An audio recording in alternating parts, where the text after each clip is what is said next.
Salut à tous et bienvenue sur MLS Time, le podcast 100% MLS. On se retrouve pour une nouvelle semaine pour parler de MLS. C'est la quatrième journée, la CONCACAF Champions Cup basson plein. On a des beaux matchs, des matchs un peu moins sympas. Mais en tout cas, ce qui est sûr, c'est qu'avec la MLS, on ne s'ennuie pas souvent. Écoutez, sans plus attendre, on est parti pour un nouvel épisode de MLS Time. Let's go! When I press go, ready to explode. When I press go, when I press go.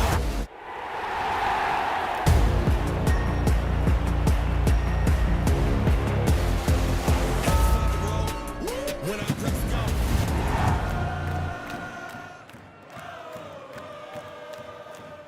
Nouvel épisode où, comme d'habitude, on va faire un petit débrief de ce qui s'est passé sur la troisième journée de la semaine dernière, les actus club et on terminera sur la partie fantasy, présentation des match-up du week-end. Ça va pas être facile hein, avec la CONCACAF Champions Cup, il y a pas mal de grosses équipes qui vont éventuellement faire tourner. Mais sans plus attendre, on va commencer déjà par parler de ce qui s'est passé la semaine dernière. Semaine dernière, on a eu une journée plutôt avec des surprises, en tout cas des scores pas forcément attendus, tout comme le match de New York City qui a mis 5-0 à Orlando, et Orlando, bon, on en parlera après, ça a coûté la place de Parreira, le coach d'Orlando, qui s'est fait virer hier.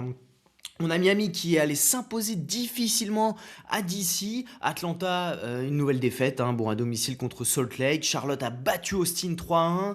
Columbus-Chicago 0-0. Un match entre deux équipes plutôt sympa apparemment à regarder. J'ai jeté un œil vite fait, c'était plutôt pas mal. Philly qui enchaîne une troisième défaite de suite, ça c'est compliqué en plus à domicile. SKC, bon, qui perd contre San Diego, pas de surprise. Nashville, belle victoire 3-1 contre Minnesota. On a eu Seattle qui a été gagné à Saint-Louis 1-0. Colorado a explosé le Galaxy 4-1. LAFC s'est imposé dans la difficulté 1-0 contre Dallas malgré un match plutôt maîtrisé. Portland s'est fait éclater 4-1 à domicile par Vancouver. On a les Red Bull New York qui ont pris la gifle contre Montréal et ça on va en parler. Et le dernier match, c'est Toronto qui a battu Cincinnati. Pas forcément surpris de ce résultat, je vais vous dire mon avis également après là-dessus. En tout cas, bon, en MLS, on a eu 3 journées et on a 4 équipes qui sont pour le moment à 3 victoires en 3 matchs. Donc LAFC, San Diego, Vancouver et la surprise, San José avec un Timo Werner qui fait un super début de saison. 6 équipes sont invaincues, donc en plus de ces 4 équipes, on a NYCFC qui n'a pas encore perdu et bien sûr on a Nashville qui enchaîne vraiment bien. Pour faire un récap, donc les tops et les flops de la troisième journée, selon moi bien sûr, vous pouvez avoir votre avis, il n'y a pas de souci, on peut en discuter en message privé ou sur X, peu importe. Donc pour moi le top c'est NYCFC, déjà le premier gros top parce que chaque saison cette équipe, comme on se le dit, c'est moyen, c'est pas fou, mais c'est toujours une équipe menée par Papi Maxi Moralez. Lui il peut jouer dans le fauteuil s'il a que des matchs comme a joué la semaine dernière contre Orlando jusqu'à 45 ans. En tout cas, on a une super équipe avec Nicolas Mercao qui est vraiment impressionnant devant. Moi, je me disais avec Alonso Martinez qui allait être absent, ça allait être compliqué. Et bah écoutez, ils enchaînent les buts. Thales Magno commence à revenir. On a une défense solide. On a un Tyvon Gray qui a un très bon niveau. Keaton Parks rayonne au milieu. Non, franchement, cette équipe de New York City, ça va pas être du gâteau à les jouer. Et puis, Matt Freese a pour le moment pas eu grand chose à faire sur le début de saison. Mais on sait que c'est un des meilleurs gardiens de MLS. Moi, c'est DC qui m'a plu également. Parce que Miami a gagné 2-1, mené 2-0, mais Ty Baribo et ses collègues les ont bien embêtés en deuxième mi-temps et on est plus proche du 2 partout que du 3-1 sur la fin de match. Donc cette équipe de DC, je pense que offensivement il y a encore des soucis comme je disais à convertir, mais bon, il y a une équipe qui a été renouvelée et ça devrait être intéressant dans les mois à venir. Ensuite c'est Salt Lake qui mine de rien enchaîne avec une victoire pas Orlando, à Atlanta. Il menait 3-0, Atlanta revient à 3-2, Salt Lake s'est un peu fait peur à la fin, mais avec un Cabral capitaine qui m'amène de l'expérience. Guy Lavogui, je vous avais dit le profil MLS parfait, il a été parfait, il a délivré une assist, il fait très mal et on va avoir le retour d'Olatunji et Diego Luna prochainement, ça va être très intéressant. Donc franchement Salt Lake c'est une équipe qui peut surprendre cette saison. Bien sûr, on va parler également dans les tops de San José et Werner. Werner, c'est 2 assists en sortie de banc en 2 matchs. 3 points, enfin 3 victoires sur 3 matchs pour San José, très fort, surprenant. Franchement, c'est une équipe. Je pense pas que ça durera sur la saison, mais on sait qu'en MLS, il y a toujours une ou deux surprises qui arrivent à tenir sur la durée. Ensuite, si vous parlez de San Diego, qui a encore été énorme cette nuit contre Toluca en CONCACAF Champions Cup, mené par un Anders Dreyer, un Dverskov, Ingvartsen, c'est cette équipe, pour moi, pratique un des meilleurs jeux en MLS et peu importe qui y a sur le terrain, que ce soit un jeune comme cette nuit ou qui joue à 10, c'est une équipe qui a toujours les mêmes principes de jeu et qui ne reculera devant aucun adversaire. Nashville, Nashville qui pour moi aujourd'hui est une équipe quasi injouable, oui je le dis, au niveau de la MLS c'est une équipe qui est quasi injouable, on a vu Miami cette nuit dans la difficulté, c'est une équipe qui peut mettre tout le monde en difficulté, qui a une grosse défense, un milieu de terrain de travailleurs, Yazbek, attention Yazbek, Tagzet, c'est vraiment des joueurs de l'ombre mais qui font un taf énorme et puis devant vous avez Surridge, Mukhtar, et Espinoza, c'est quand même une des meilleures équipes de MLS sur le papier et dans le jeu. Mathias Galarza, je vous le signalais, malgré la défaite d'Atlanta, a changé pas mal de choses. Lui, il a gagné 1-0, mine de rien. Écoutez, il a amené un peu de qualité technique et j'ai hâte de le voir sur les prochains matchs. Donc j'arrive à tirer du positif quand même dans Atlanta. Et Miranchuk, bien sûr, qui a fait une bonne partie et ça fait plaisir. Du côté de Charlotte, c'est Pep Bill doublé et comme attendu, Charlotte a réagi tout de suite la semaine dernière après la gifle qu'ils ont reçue au Galaxy et Charlotte, ce sera une équipe qui sera au rendez-vous cette saison. Seattle qui fait un bon match à Saint-Louis mais qui, Perrier marre et ça va peut-être leur coûter un peu parce qu'ils ont Kim Ki-hee qui est absent et pour le moment, ils n'ont pas grand monde à mettre en défense. Et je voulais terminer par la machine Vancouver qui déroule collectivement. C'est du très haut niveau. Berhalter n'a plus rien à faire en MLS. Aujourd'hui, Berhalter, si je suis un club d'Eredivisie, un club même de Championship, je viens le chercher. Même un club de Ligue 1, hein. Franchement, Sébastien Berhalter a franchi un palier et je pense qu'il sera à la Coupe du Monde avec les États-Unis. En tout cas, c'est top. Même Aziel Jackson, hein, il revit. Un début de saison de très canon. Ocampo sur le côté, c'est fort. Blackmon, Takaoka, Kubas, Muller, bref, cette équipe, c'est vraiment, vraiment fort. Et puis au dernier, j'ai failli l'oublier, c'est Colorado qui pulvérise 4-1 et les Galaxies à domicile sur un terrain entouré de neige. Yapi continue sur une très très belle lancée. Rafael Navarro était capitaine en l'absence de Zach Steffen et très très bon match de sa part. Le coach l'a signalé tout de suite. Et Hansen dans les buts qui, comme l'année dernière, quand il a eu l'intérim à faire avec Zach Steffen absent, est top. Franchement, Zach Steffen, il a un nom, il a un petit CV, enfin un CV, oui, Manchester City, où il était remplaçant. Mais pour moi, Hansen, s'il lui passe devant, il n'y a pas à discuter. C'est un très très bon gardien. Et voilà. En parlant de gardien, Hugo Lloris, la semaine dernière, a fait un match assez solide, même très solide contre Dallas pour garder l'avance. Et puis on va terminer avec le top. Et c'est Wiki Carmona et Montréal qui ont explosé les Red Bull New York 3-0 sur leur pelouse. Ivan Raime, Carmona, je veux revoir dès ce week-end parce que ça a cliqué. Owuzu, toujours le travail de l'ombre très solide au jeu. La défense, j'attends de voir parce que en fait, Aviles et Vera, c'est solide. Aviles, il me fait flipper à chaque intervention. Je me dis, punaise, il peut faire un péno à tout moment. Vera, c'est pareil. J'attends de voir. Pour moi, la vraie faiblesse, c'est l'Autouri au milieu qui apporte pas de créativité, qui est très stérile. Mais d'un côté, je me dis, il fait la passe à chaque fois à Carmona et Raime. Raime qui fait le taf de DP qu'on attend de lui. Et à voir Montréal. J'ai pas envie de m'emballer. Certains m'ont dit que je m'étais un peu emballé parce qu'il y a au bout de 2-3 matchs, des 2 premiers matchs, je me disais, ils peuvent faire un 0 pointé. Mais s'ils font des matchs comme ils ont fait là, et vu le calendrier qu'ils vont avoir, je vous le dis, hein, moi je pense que Montréal peuvent finir à 8 ou 10 points à la fin de leurs 6 matchs à l'extérieur. Pourquoi ? Comme je l'ai expliqué sur X, mais c'est compliqué, ils vont ce week-end à Orlando. Orlando vient de virer son coach, Orlando est dans le dur. Montréal peut tout à fait faire un nul contre Orlando. Ensuite, ils vont à Cincinnati qui est en pleine CONCACAF Champions Cup. Et Cincinnati, ça ne va pas bien du tout. Ils vont récupérer Evander, mais je peux vous dire, Cincinnati, c'est quand même compliqué. Ensuite, ils vont à Boston contre les Ravens. Les Ravens, aujourd'hui, c'est pas du tout une équipe qui est impressionnante. Ça peut faire un résultat. Et ensuite, premier match à domicile contre Philadelphie. Philadelphie, excusez-moi, cette saison, c'est plus du tout le Philadelphie de l'année dernière.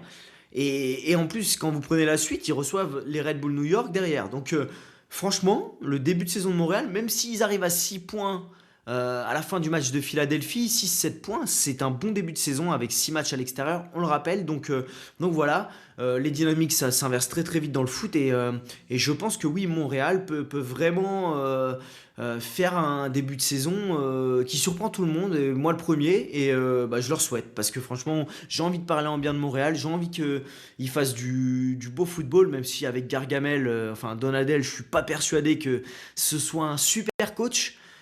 Il a quand même des choses qui ont l'air de se mettre en place sur les derniers matchs. Après, il s'est fait pourrir contre Chicago par ses propres joueurs. Donc voilà, à voir Montréal dès ce week-end, on aura un peu plus de réponses contre Orlando. Et justement, ça me permet de faire une transition dans les flops, c'est Orlando et Maxime Crépeau. Maxime Crépeau, j'ai toujours dit que c'était un gardien moyen. La semaine dernière, il a flingué son équipe et je pense son coach en prenant son carton rouge sur une erreur de débutant au quart d'heure de jeu où tu sors ballon à la main de ta surface alors que tu peux faire beaucoup mieux. Trois défaites en 3 matchs, voilà, bon bah leur coach s'est fait virer. Et ça peut être très compliqué parce que là ils reçoivent Montréal et ensuite ils ont 3 déplacements de suite: Nashville, LAFC, Columbus. Je pense clairement qu'ils peuvent être. Alors oui, s'ils battent Montréal, c'est pour moi les 3 points qu'ils peuvent prendre, mais comme j'ai dit juste avant, Montréal peut leur poser des problèmes. Et ensuite Nashville, LAFC, Columbus, pour moi ils prennent pas de points là-bas, hein. Donc ça peut être 3 points maximum sur 21 possible à la J7 pour Orlando et quasiment compliqué, très très loin pour les playoffs. Je voulais parler également de Duncan McGuire. Lui, il va falloir ouvrir le dossier un moment. Parce que le copain, c'était une bombe atomique au début. Enfin, une bombe atomique, tout est relatif, hein. C'était une bûche devant qui mettait des buts de la tête, qui était très puissant. Il s'est blessé. Il était, souvenez-vous, hein, il devait signer en Championship. Et au moment où ça devait signer, il était déjà en Angleterre. Ça ne s'est pas fait, ça a été annulé. Là, il a dit quand même que l'équipe n'était pas encore prête, mais qu'on allait voir par la suite. Ah, le copain, il est tout le temps blessé. Quand il joue, c'est un peu un plot devant. Moi, je sais pas, ce joueur, enfin, c'est fou quand même comme les dynamiques peuvent s'inverser. Mais Duncan McGuire est très décevant, tout comme, et encore une transition, Berterame à Miami. Encore cette nuit, il loupe une occasion, il est au point de péno, il la met à côté. Berterame, 15 millions, copain, va falloir commencer à renta. Alors certains m'ont dit, oui, le travail, le jeu sans ballon, oui, oui. Après, tu payes un mec 15 millions pour aussi qu'il te mette des buts. J'ai pas vérifié les XG qu'il a, mais à un moment, il va falloir qu'il quand même commence à rentabiliser les 15 millions. Atlanta, bon bah Atlanta la semaine dernière et sa défense, un Berrocal, je pense qu'il justement il aurait eu besoin d'un petit Berroca, vous savez le truc pour les magnésiums là, pour les vitamines, nul à chier, mais nul à chier. Franchement, mais mets-nous Gregerson et Berrocal à chaque match, il se regarde jouer, et je pense qu'il a toute sa famille au cul, il avance à 2 à l'heure, c'est une catastrophe. Mais Gregerson, au moins Gregerson, il va défendre en avançant, il va tamponner, il va mettre des duels, parce que la semaine dernière, ça a été très très très compliqué pour la défense d'Atlanta. En fait, Atlanta la semaine dernière, pour moi, peuvent gagner le match, hein. Ils se font, pardon, j'allais dire un gros mot, ils se font défoncer la première mi-temps à cause de leur défense et des erreurs et des buts qu'ils donnent. Mais sinon, le contenu est pas si dégueulasse. Philadelphie qui était tenu par ses cadres et cette saison, ils sont plus là, donc c'est très compliqué. 3 défaites en 3 matchs.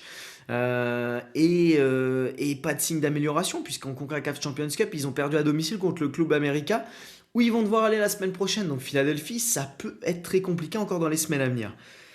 Mais j'allais dire un truc. Alors oui, Philadelphie, comment ils se sont affaiblis. Ça, c'est sûr, avec les joueurs qu'ils ont perdus cet été. Mais il y a un truc que je voulais souligner. Je sais pas si vous serez d'accord avec moi, c'est Bradley Carnell. Est-ce que Bradley Carnell n'est pas l'homme d'une saison dans un club? Souvenez-vous, à Saint-Louis, la saison d'expansion, c'est incroyable, saison d'après, plus rien. Bon, tu te dis, bon, c'est la première saison, deuxième saison, tu retombes un peu de l'euphorie. Philadelphie, première saison, supporter shield, incroyable. Deuxième saison, début très compliqué. J'attends de voir. Je pense que voilà, il y a eu des départs, mais ils ont fait des recrues. Je pense qu'il a son mot à dire. Mais voilà, la question se pose, est-ce que Bradley Carnell est le coach d'une saison? Voilà, bon on verra dans les prochaines semaines et dans les prochains mois. Et les Galaxy, je les avais mis dans mes points négatifs parce que quand même, la semaine dernière, ils perdent. Gabriel Peck prend un rouge sur un tag par derrière horrible à un partout et ça les a tués, mais ils ont bien réagi cette nuit donc, contre un adversaire, certes, à leur portée en CONCACAF Champions Cup, mais voilà, il fallait gagner. Ils ont gagné 3-0, triplé de Peck, donc il a bien réagi par rapport à son rouge de la semaine dernière. Et les Red Bull New York, bah écoutez, très très bon début de saison, mais depuis deux matchs c'est un peu plus poussif. Et bon, les gamins se sont fait un peu bouffer. Julian Hall, on l'a pas vu. Au milieu, on a eu une équipe en difficulté, mais Messi s'est fait un peu bouffer, même carrément bouffer, donc voilà. Et puis le dernier flop que je voudrais signaler, c'est quand même Cincinnati, sans Evander. C'est une équipe banale. Denki, vous savez, mon désamour pour ce genre de joueur, et bah, de semaine en semaine, ça se confirme. Moi, je lis cet hiver que le gars, il y a eu des offres à 25 millions, mais Cincinnati, à quel moment ils ne l'ont pas fait partir pour 25 millions? On est sur un joueur très rustre, très limité. Alors, ok, athlétiquement, ok, le gars a soi-disant une super hygiène de vie, mais c'est quand même compliqué hors penalty et tapine, hein, le gars Denki. Alors oui, il a mis un ciseau l'année dernière, mais on souffle. Et puis franchement, lui avoir mis Jabari en attaque, tu passes de Brenner à Jabari, comme je l'ai dit déjà, Ramirez sur le côté, t'es passé de Orechano avant Barreal. Ouais, compliqué pour cette équipe de Cincinnati où j'attends de voir, mais ça peut être...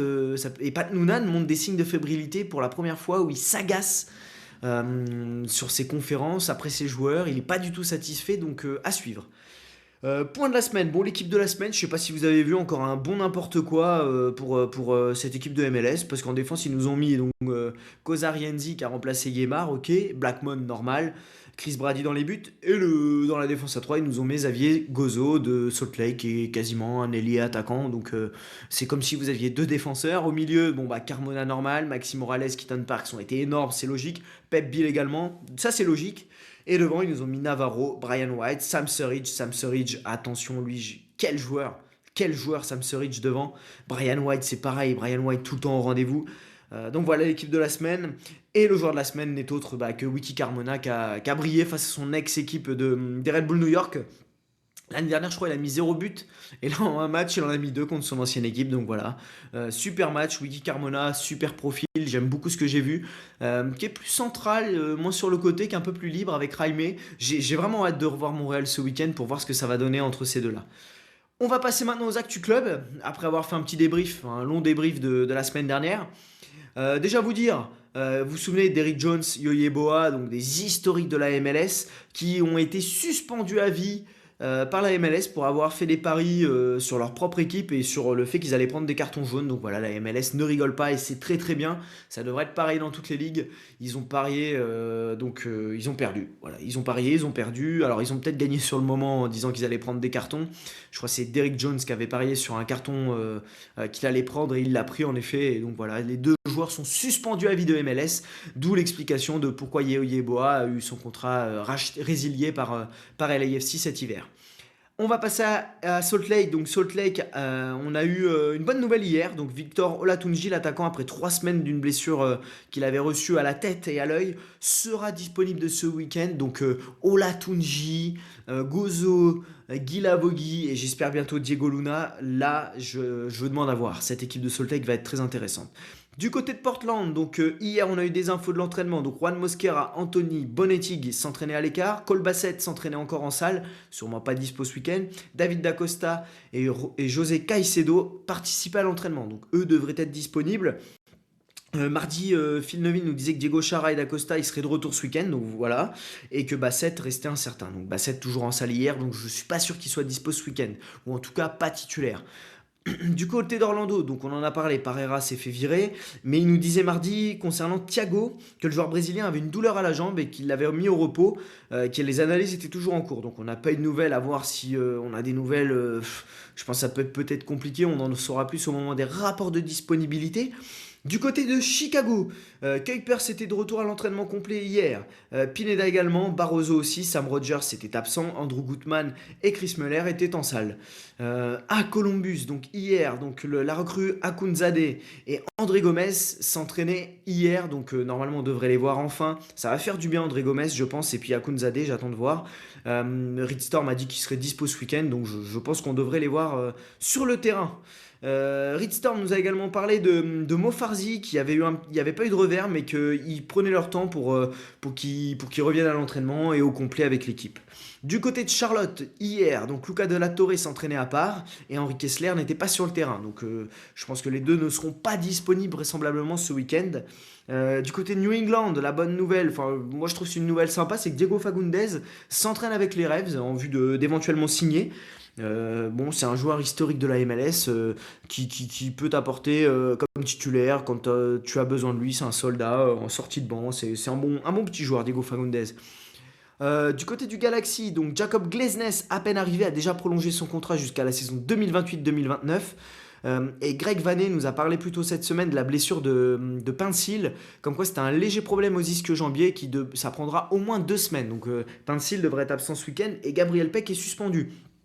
Donc, bon, ils ont gagné 3-0 en CONCACAF Champions Cup. Je pense qu'ils vont mettre l'équipe type ce week-end, mais Nascimento devrait démarrer peut-être sur un côté. Et puis, Joao Klaus continue son bon début de saison à la surprise, enfin, pas à la surprise générale, mais en termes de. Ça clique tellement bien que je suis surpris, moi, en tout cas. Mais tant mieux.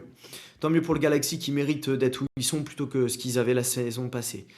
Du côté de Seattle, le FC Injury, comme je l'appelle. Donc on a eu des infos de Schmetzer hier.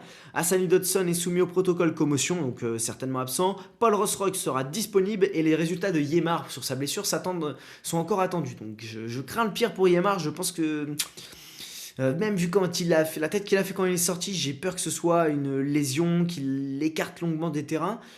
La bonne nouvelle aux Sounders, c'est qu'ils ont prolongé 4 contrats, donc Alex Roldan jusqu'en 2028-2029, avec même une option pour la saison suivante. Idem pour Nuutolo, 28-29, avec une prolongation pour la saison suivante. Idem pour Ozaz de Rosario.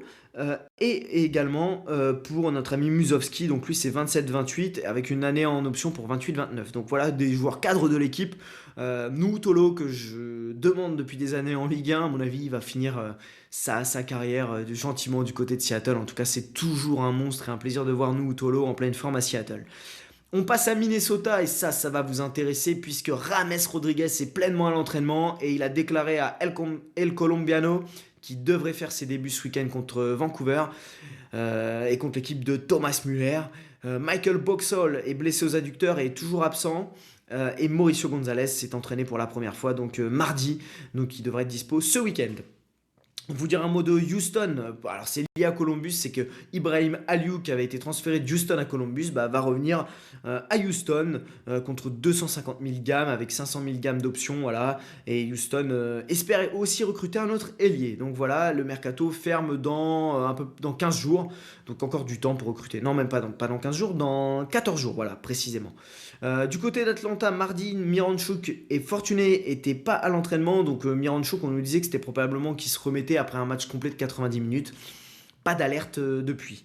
Les Red Bull New York, Michael Bradley nous a donné une info sur la blessure de Ronald Doncor, que c'était pas une blessure grave et qu'il est déjà de retour sur les terrains et s'entraîne, donc il devrait probablement retourner dans le groupe ce week-end. Et du côté de Toronto, on attend des nouvelles de Walker Zimmerman qui était sorti la semaine dernière sur un choc à la tête avec Denki. Pas Michael Bradley, mais Robin Fraser nous disait que tout allait bien et Zimmerman aussi, donc pas une nouvelle négative depuis, donc ça devrait le faire. Du côté de Saint-Louis, les infos lundi, c'est que Faloufal était de retour et Mbake a joué en équipe 2 pour prendre du rythme, donc les deux devraient être dispo ce week-end en défense. Donc comme je vous le dis tout le temps, le jeudi soir il y a pas mal d'informations parce que là on est jeudi midi, donc le jeudi soir restez connectés sur mon compte X pour les dernières infos et bien sûr le vendredi soir vous le savez les rapports de disponibilité en MLS. Écoutez, maintenant on va partir sur la partie fantasy, présentation des match-ups du week-end. Allez c'est parti, on se retrouve tout de suite. Les matchs de la 4e journée de MLS avec des matchs encore en clair et dès 18h avec un match qui sera entre Toronto et les Red Bull New York. Bon, les Red Bull New York sont totalement passés à côté à Montréal, ils se sont fait corriger et ils vont devoir réagir du côté de Toronto qui, de son côté, Toronto a été battu, waouh, la conjugaison, mon copain, a été battre une équipe de Cincinnati dans le dur. Moi, je reste persuadé que Toronto sera favori sur ce match, mais les Red Bull New York vont vouloir réagir. Toronto, ça commence à prendre. Je pense que ce week-end, on va voir Josh Sargent titulaire. À mon avis, je pense qu'il a une bonne une bonne semaine d'entraînement à fond. Je pense qu'on peut avoir un match. Alors, attention à l'horaire, parce que quand même 18h, ça doit faire du tout début d'après-midi, voire 13h ou midi à Toronto. Donc, méfiance quand même, les matchs de début d'après-midi, on le sait, nous en Europe, quand on a des matchs à 13h30, des fois, c'est un peu la sieste. Mais je vois cette équipe de Toronto l'emporter. Je vois des buts des deux côtés, donc peut-être une victoire 2-1. On sait, hein, Toronto, c'est une équipe qui est quand même relativement solide à domicile. L'année dernière, ils avaient fini en boulet de canon et avaient été invaincus pendant une longue série sans encaisser trop de buts. Donc voilà, avec bien sûr les joueurs décisifs, Sargent s'il est titulaire, et bien sûr, vous le savez, hein, Georgi Mihailovic. Et je pense que du côté des Red Bull New York, l'année dernière, souvenez-vous, c'était une équipe qui avait beaucoup de mal à se déplacer, qui enchaînait des corrections carrément à l'extérieur l'année dernière. Donc à voir si Bradley cette saison arrive à changer cette tendance. Mais voilà, pour moi, Toronto sera favori et je les vois gagner 2-1, 3-1 sur ce match. On aura un match à 20h30 entre Atlanta et Philadelphie, donc deux équipes à 0 points en 3 matchs. Elles sont plus que 4 équipes à 0 points en 3 matchs. Philadelphie a perdu en milieu de semaine en faisant un peu tourner contre Club America. C'est difficile à lire parce qu'Atlanta, ils n'ont pas fait un mauvais match la semaine dernière, mais ils se sont fait crever par leur défense, clairement. Atlanta a quand même pris 2 buts dans chacun de ces 3 matchs, donc il y a un vrai souci en défense. Je ne sais pas si Gregerson va réintégrer la défense, vu le match de Berrocal la semaine dernière, mais voilà, même Philadelphie, hein, c'est plus le même que l'année dernière. Ils ont 3,5 de XG cumulé sur leurs 3 premiers matchs, et ils ont mis qu'un seul but, donc c'est quand même une équipe qui sous-performe, Philadelphie, devant les buts. Moi, je reste persuadé qu'Atlanta peut gagner ce match et j'ai bien aimé Miranchuk la semaine dernière, donc je repartirai sur Miranchuk. Emmanuel Latelas, c'est compliqué. Bon, il fait une passe dès la semaine dernière, mais dans le jeu, on souffle fort. Et si Galarza est titulaire, ça peut être pas mal. Donc après, vous avez Almiron, si vous jouez à Sorare, il fera toujours un petit 50 et il suffit qu'il ait un penalty ou une passe décisive, il passe tout de suite à 80 points, donc ça peut être intéressant, même si Almiron n'est plus le Almiron qu'on a connu, voilà, faut se le dire maintenant, en 2018. Enfin, à l'époque où Atlanta roulait sur la MLS. À 23h15, on aura un match qui va être intéressant entre Columbus et Nashville.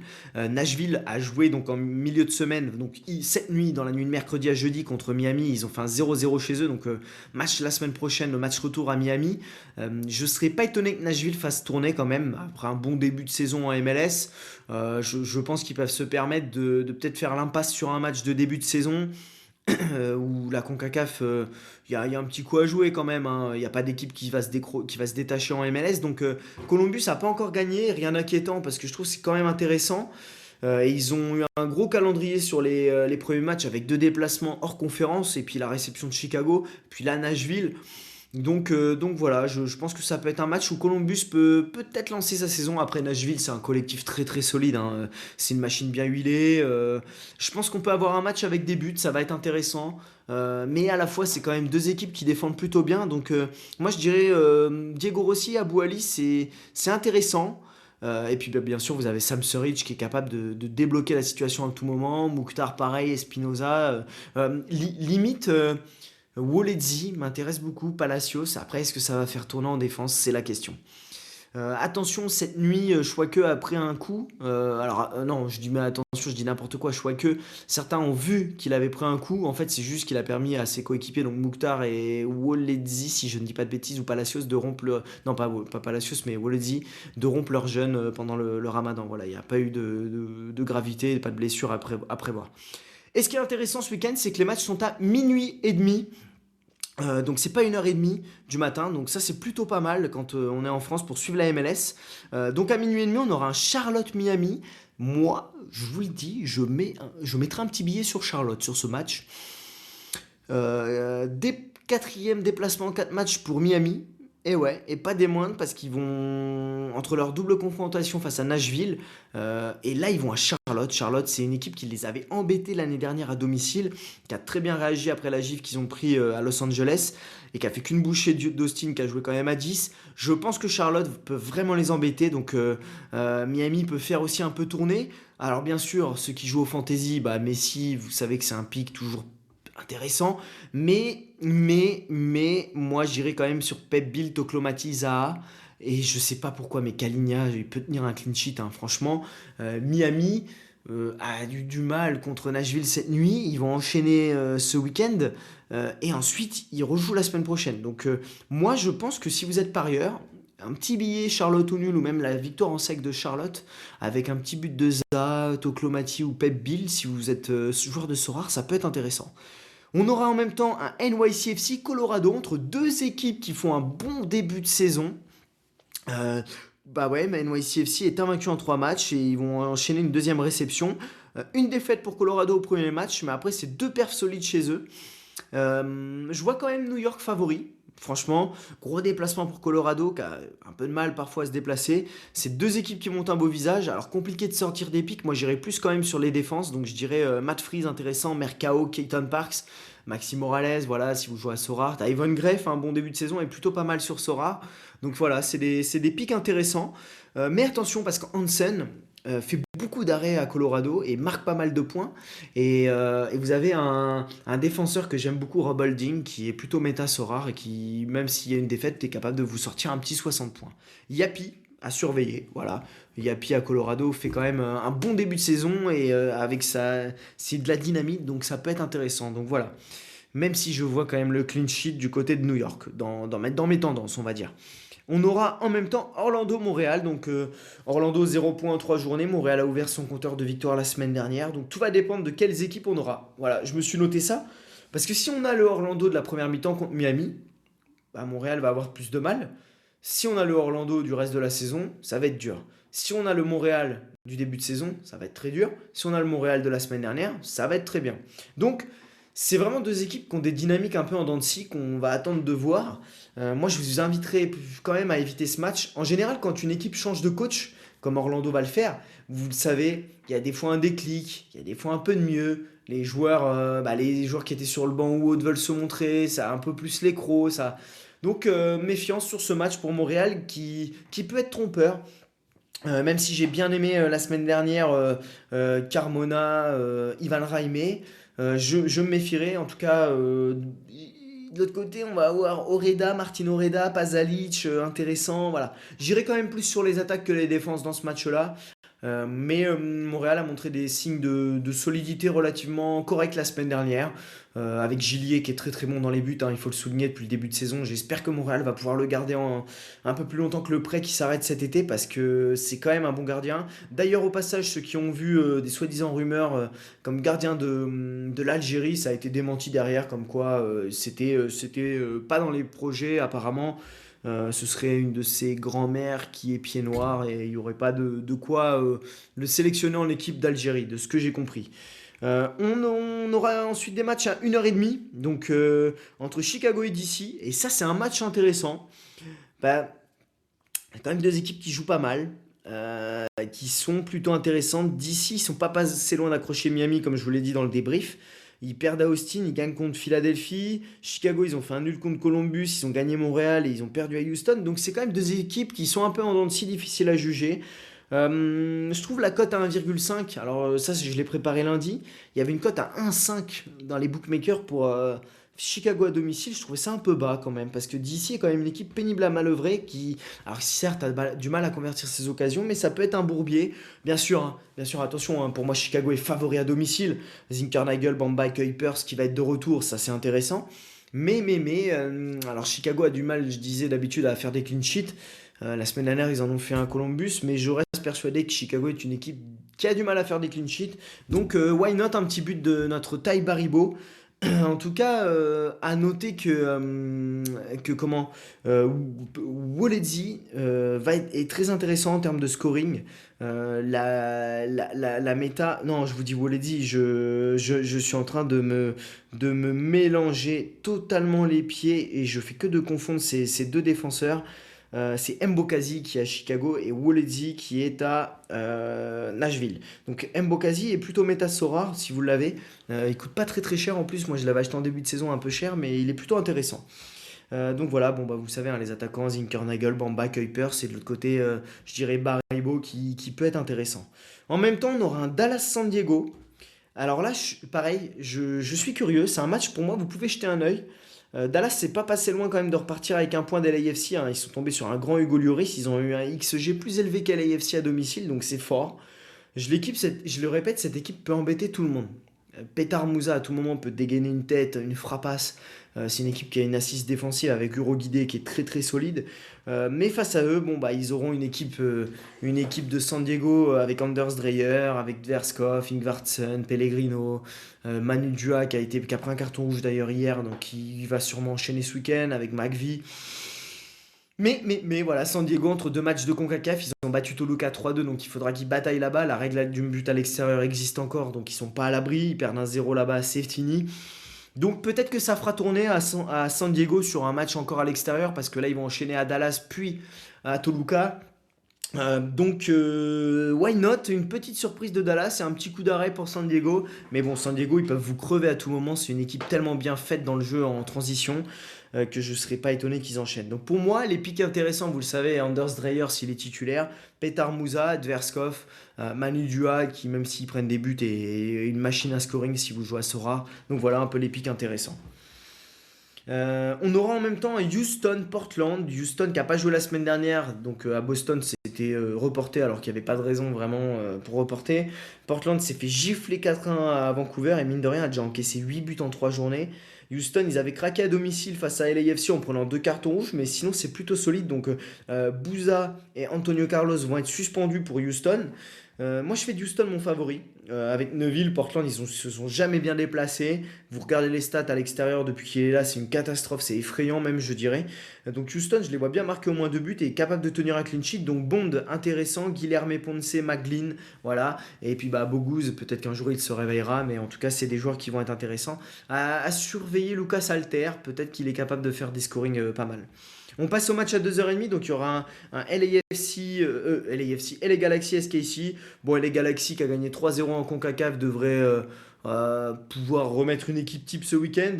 Alors Peck sera pas là, Pinsil sera pas là, mais Joao Klose va être là, donc LA Galaxy est encore au-dessus de cette équipe du SKC. Mais SKC, je pense que Joe Belgic, il joue son ancienne équipe, il avait marqué au dernier match, ça peut être la target intéressante. Si SKC a décidé de venir jouer au foot et de ne pas faire que visiter les villes des États-Unis.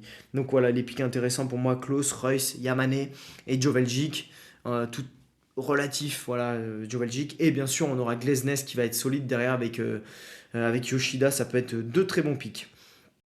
Ensuite, on aura Salt Lake qui va jouer contre Austin à 2h30. Salt Lake, ils enchaînent. Ils ont Guy Lavogui qui monte en puissance. Ils récupèrent Olatunji. Et Austin, je sais pas ce que vous en pensez, mais pour moi, c'est l'équipe sans saveur en MLS. Si elle n'existait pas, on s'en foutrait de cette équipe un peu. C'est pas gentil, mais c'est l'équipe en fait quand t'es parieur qui se flingue tout combiné tous les week-ends, qui est impronosticable, où tu t'ennuies un peu à les regarder. À l'époque où il y avait de réussi, c'était cool, mais là c'est vraiment une équipe ennuyante.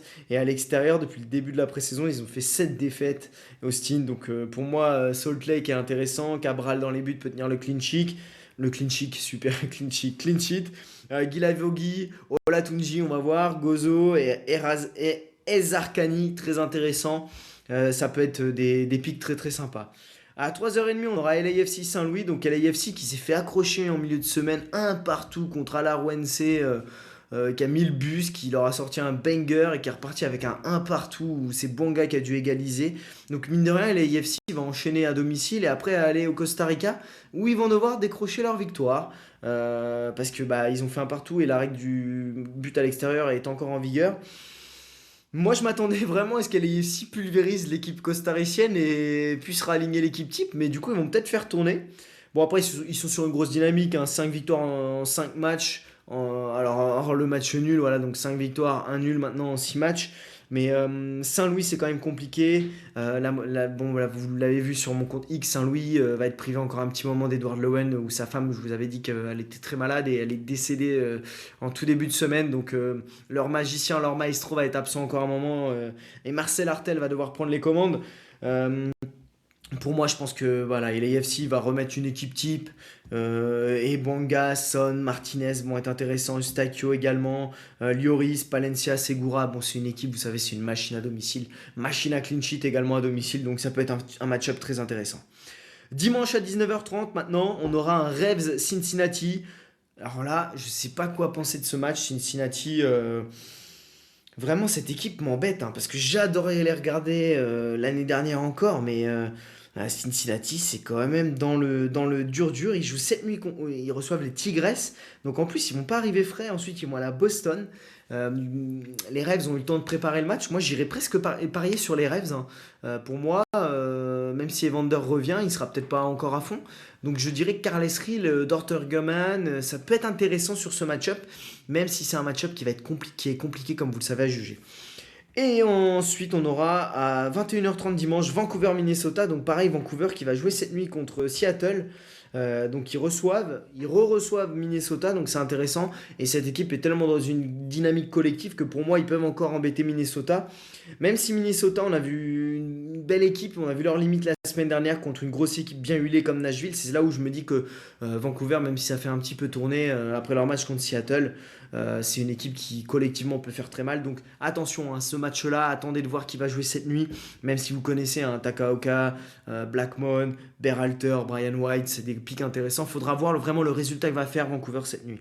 Et enfin, bon, on aura un San Jose Seattle, donc pareil, San Jose est une équipe qui est sur 3 victoires en 3 matchs. Seattle joue cette nuit à Vancouver, donc ils vont se redéplacer à San Jose. Donc je pense que San Jose peut enchaîner avec un Werner qui devrait être titulaire cette fois-ci et très intéressant dans vos jeux fantasy. Un Bouddha également qui est plutôt pas mal et il se trouve plutôt bien. Daniel dans les buts avec Mouni derrière. Franchement, cette équipe de San Jose peut être encore très intéressante dans vos jeux fantasy et vos paris ce week-end. Eh bien écoutez, on arrive au bout de cet épisode. Encore un très très grand merci à tous d'être au rendez-vous. Franchement, on fait plus de 300 écoutes sur tous les épisodes où c'est un peu différent du mercato où on parle l'été. Donc merci à tous ceux qui partagent le podcast, qui le like, qui s'abonnent. Voilà, c'est intéressant pour l'algorithme. Et puis je vous souhaite une belle journée de MLS ce week-end et je vous dis à la semaine prochaine pour un nouvel épisode de MLS Time.